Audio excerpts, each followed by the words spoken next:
Good morning students. हमने आपका जो चैप्टर है इस थर्ड, इसको आपको हिमालय की बेटियां रीड भी करा दिया, क्वेश्चन आंसर भी आपको करा दिए। अब ज़रा अभ्यास कार्य में देखिए, बुक में जो दे रखा है, देखिए आपको क्या दे रखा है। फर्स्ट क्वेश्चन है, संभ्रांत महिला की भांति वे प्रतीत होती थी। इनसे सबसे आपको कोई मतलब नहीं है। देखिए नेक्स्ट क्वेश्चन देखो, इसके आगे जो का दिया है वो खा दिया है, ये आपको नहीं लिखना है। 2 नंबर देखिए क्वेश्चन, निर्जीव वस्तुओं को मानव संबंधी नाम देने से निर्जीव वस्तुएं भी मानव जीवित हो उठती हैं। लेखक ने इस पाठ में कई स्थानों पर ऐसे प्रयोग किए हैं, जैसे क्या है, जैसे में देखो क्या दे रखा है, परंतु इस बार जब मैं हिमालय के कंधे पर चढ़ा तो वे कुछ और रूप में सामने आई थीं।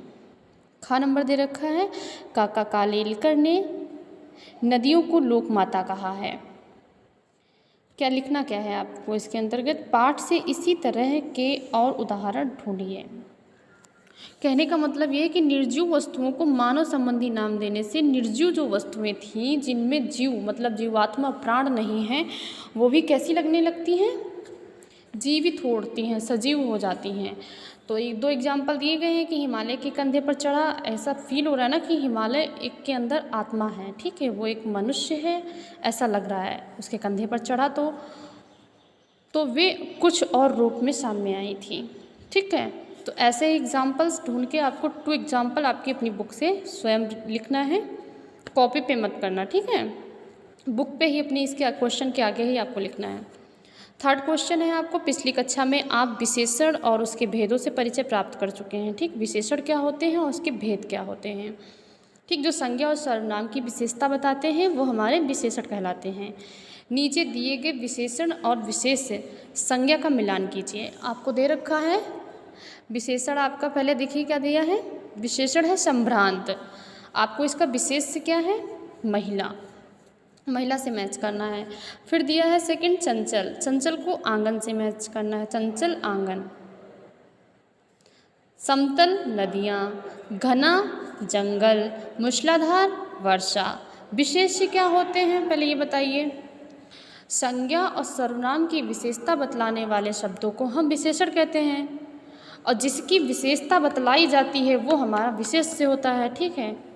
जैसे वर्षा है, ठीक है, वर्षा की बात कही गई है कि वर्षा मूसलाधार हो रही है, ठीक है, या मूसलाधार वर्षा हो रही है, तो वर्षा हो रही है ना मूसलाधार, तो वर्षा हमारा क्या है, विशेष हो जाएगा, और मूसलाधार होना उसकी विशेषता है, ठीक है।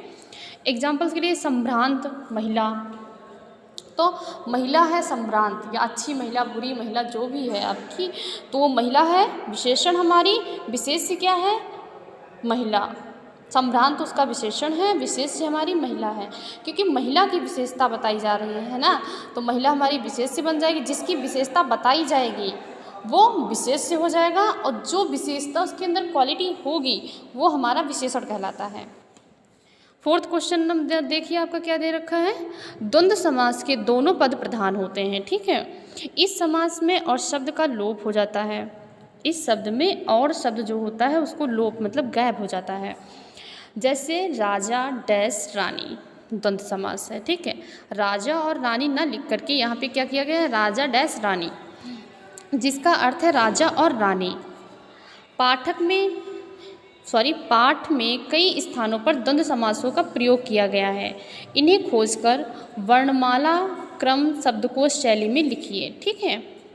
कह रहा है कि पाठ में कई स्थानों पर द्वंद्व समासों का प्रयोग हुआ है। इस चैप्टर में आपके कई स्थानों पर द्वंद्व समास का प्रयोग हुआ है, उन्हें खोजकर अपने क्या करना है, वर्णमाला क्रम में लिखना है, ठीक है।